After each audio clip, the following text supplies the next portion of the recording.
மறக்காம சர்ப்ரைஸ் பண்ணுங்க. Thank you.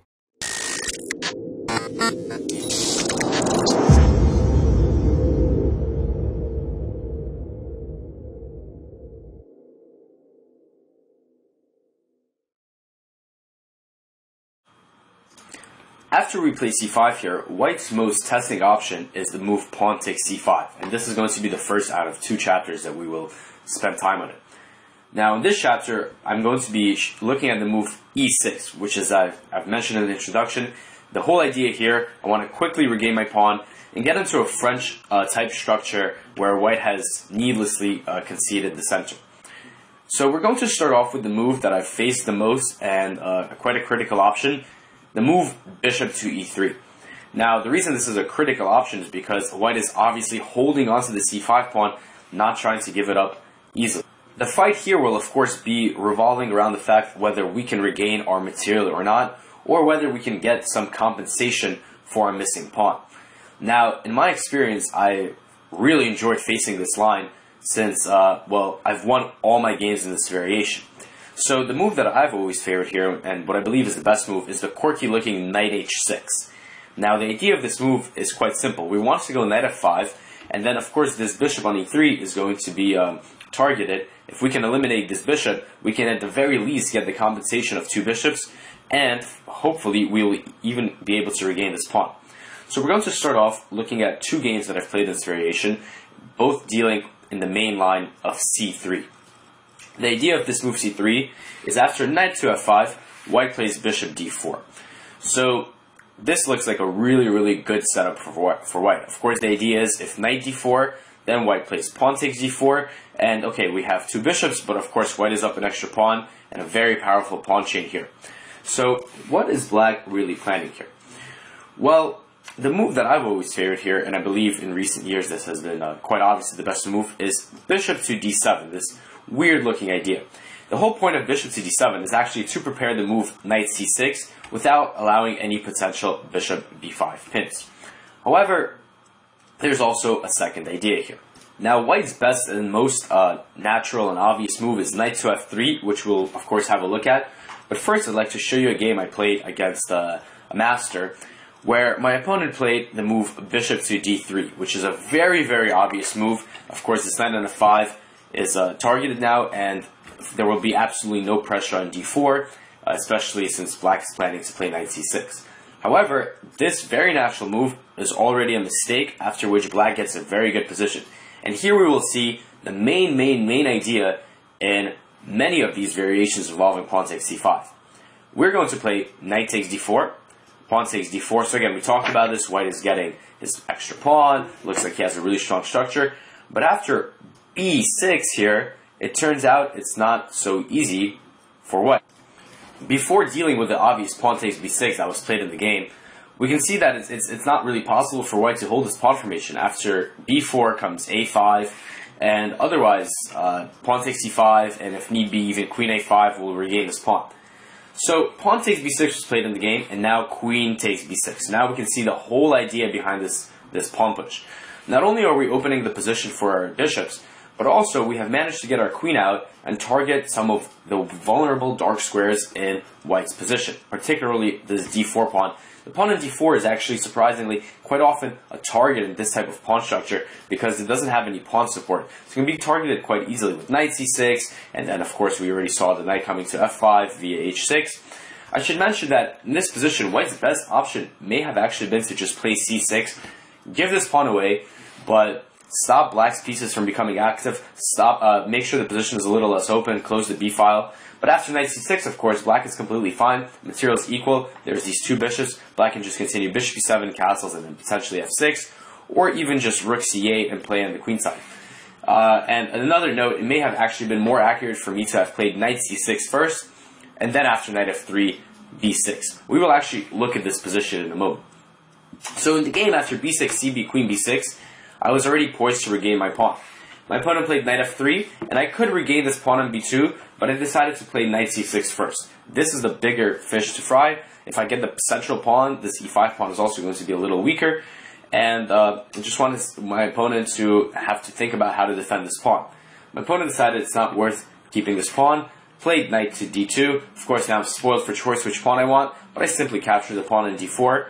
b2 is still hanging, so my opponent played rook b1. And now the game went into an endgame. Now, the reason I did not take on e3 here is after pawn takes e3, white is going to play e4 in the future and undouble these pawns potentially, after which the white structure won't be so bad. So instead, we went into this endgame, which I will quickly show. The reason that I like to quickly show this endgame is because, in my experience, I found this is a common situation. You, of course, were down a pawn from the opening, then we went it back, and with this idea of knight f5 takes d4, there's quite a bit of positions where you enjoy the two bishop advantage. So this is a position with material is completely equal now, but I am in possession of two powerful bishops, particularly this dark square bishop, and I'd like to show you how I converted my advantage here. So after castles, I played king e7, simply linking my rooks together. h4 was played, which I'm not really keen on this move. Perhaps my opponent wanted to grab some space, but I believe this move just creates additional weaknesses. Played h6 to stop potential knight g5 moves and prevent h7 from being on preview when my rook moves. Rook fc1. So in this position, the plan that black should be trying to do, the plan that I was going for, is of course I want to play a timely f6 for two reasons. First of all, I want to get rid of this cramping pawn. Second of all, I want to open the position more for my bishops. And third of all, I want to get a mobile pawn majority in the center. So the first thing I did was play rook c8, and my idea here was that I wanted to trade off one pair of rooks. With one pair of rooks off the board, now I don't have to worry about my opponent potentially doubling on the c-file or trying to get both rooks in the 7th rank. I decided it was just easier to deal with one rook, and now I played f6. So the plan that we spoke about is happening. Now came rook c2, perhaps defending the f2 pawn. Rook to f8, getting ready for this open file here. The rook can travel to f4, potentially even target this pawn. Now my opponent played g3, stopping that idea. Now came a very thematic French-type move. So of course the pawn structure resembles a French defense. I played the move bishop e8. So the bishop on d7 is actually not that bad. It is blocked by the pawns, but it's controlling some important squares, c8, c6, and it does have this diagonal to work with. But of course on e8, going to either g6 or h5, the bishop will have a whole new lease in life. Wide open diagonals can swing over to quite a bit of squares, maybe e4. So a common maneuver in the French, and here it works equally well. My opponent decided to trade on f6 here. Of course, the main idea is for me to go bishop h5 and destabilize my opponent's control over e5. So after ef, I played gf, so getting this mobile pawn center, I want to push it down the board.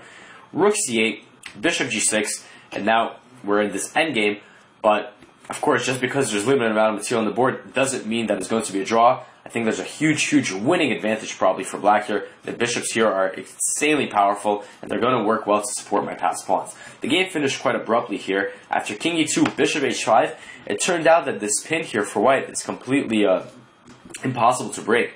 Bishop c8, now I'd love to play e5, e4, but if I was to play it right away, then g4 will break this pin. So I simply played the move bishop g4, and now after b4, king d8, bishop b7, king c7, bishop a8, king d6, the bishop has been banished. I'm ready to push e5, e4. This king can't move up because of my bishop on b6, so white tried a4, a5 takes, calmly going to a7, e5, e4 is next, cannot be stopped. My opponent simply resigned. So quite a nice game for me to show you. Of course, brings back some good memories. The main idea here that you will need to remember is this trick, or rather this, not even a trick, because we'll see in the as we move on that this idea comes up in quite a bit of permutations. b6, blowing open this queen side here, and then the resulting positions with the queen targeting these weaknesses here. White is often forced to give back some material. Now, what happened here is, of course, a little unusual because I just got everything I wanted here, and this beautiful endgame with the two bishops. We quickly went through it, how to handle this. f6, get the pawn majority in the center. Bishop e8 is an important idea to also take note of to activate this bishop. And then the resulting endgame was quite painful for white. These bishops and the central pawns are just too much to handle. So this was I chose this example, of course, because I like the game, but also because it was a clear-cut example of how powerful black strategy can be in this variation. Now, going back to the opening moves and getting to this position after knight h6, c3, knight f5, bishop d4, this critical bishop d7. It's a funny looking idea, but again, the whole point is to stop these pins in case of knight c6. Now we're going to look at, as I mentioned, knight to f3. Now, this move is very logical. White develops, gets the king closer to safety, and also defends the center. So, in this position, knight c6 is the plan. And now, in this game that I'd like to show you, my opponent played a decent move here, bishop e2.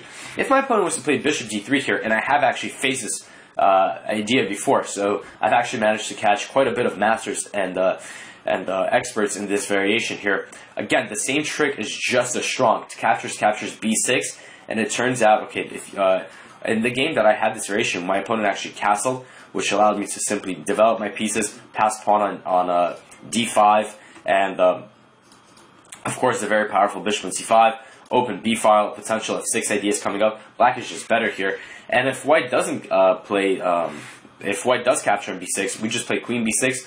All the same ideas are on the cards, everything is hanging. So my opponent played the move bishop e2, which is actually a better idea here, because the queen on d4 will at least, the queen on d1 will at least be defending d4. However, despite that bishop e2 is an improvement on the moves that I just mentioned, I still was able to play the move knight fd4, cd, and b6. So same exact plan. C takes, queen b6. Now, we can see here that the pressure on d4 is not as powerful, but we still have all that same pressure on the queen side. And it turns out that it's not that easy to deal with it. In the game, my opponent played the move queen d2, which is a pretty natural way to defend b2, but led to great problems for him. Now, what are the other options? Well, here, maybe the most obvious move is the move pawn to b3. Now, this move will, of course, avoid the b2 pawn hanging permanently. However, white is also weakening quite a bit of dark squares here, and this is going to be quite costly considering that we have a dark square bishop and white doesn't. And the way to exploit that is to immediately play bishop b4 check. Now, it turns out if white wants to keep this d4 pawn, can't block with knight d2 because of knight takes d4, so king f1 is preferable. Now, in this position, I really like black here. Even though we're down a pawn, I would take black's game. The compensation is obvious. We have the two bishops, but also the king is obviously misplaced. And now there's quite a bit of moves. I think the simplest way to continue in a position very similar to the French defense is just to play castles and then a quick f6, after which this rook on f8 is going to be hitting the king on f1. Also, the open center is going to be quite beneficial for our pieces, which are not only better developed, but also, again, I'm stressing it, we have the bishop, and of course this bishop, which are going to be very happy when the position opens up. And this is quite an easy position for black to play. Nothing really concrete needed to be known here. There's quite a, just to show you how nice this position is for black, how much compensation there is. Another move that I like, but would prefer castles to this move, is the move a5. Simply getting more space on the queen side, in some positions potentially thinking of going a4, and if white ever wants to play a move like a3, then after bishop e7, now this pawn on b3 is stuck, is the target, and just a lot of compensation for black, not only because of the bishops and because of the king and because of the king side play with f6, but also even on the queen side, these open files give black quite a lot of play. So in the game, my opponent played queen g2. Oh, and one more thing. White could try to move knight c3 here, trying to give up this pawn for speedy development. Queen takes b2, knight b5. So this was an idea that I was thinking about during the game, and the reason it worried me was because I was thinking of playing bishop b4 check, king f1 castles, getting away from this fork. However, in this position, white can force a draw since the queen is trapped, and this was not to my benefit because I wanted to win the game. But instead, the move that I could have played here, this did not happen, was queen b4 check. It's a nice idea. If white plays queen d2, then this gives me a tempo. First of all, I ran my queen away. This gives me a crucial tempo to play rook b8. Now I'm not worried about this check or fork, and I'm going to be enjoying my pair of bishops quite soon. And this position is quite good for black here. So again, quite a difficult option for quite a difficult position already for white in terms of what to do. Again, b3 is probably the best move. My opponent played queen d2, but now came rook b8, and this b2 pawn was quite loose. And actually, my opponent just gave it up with knight c3. The problem is that now if white plays b3, bishop b4, knight c5, queen a5 is a nasty pin. And after rook c1, lots of different moves black can try here. The easiest is just to play knight e7, after which rook c8 is a threat. White is probably forced to play a3 here, and now we're simply getting our pawn back. Still have the bishop, and now the pawn on b3 is weak. White is close to being busted right from the open. So my opponent simply played nice.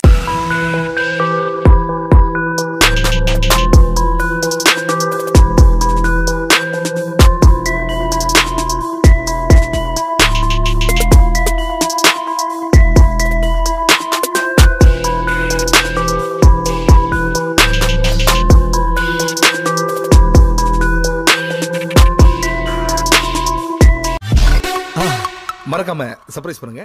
Thank you.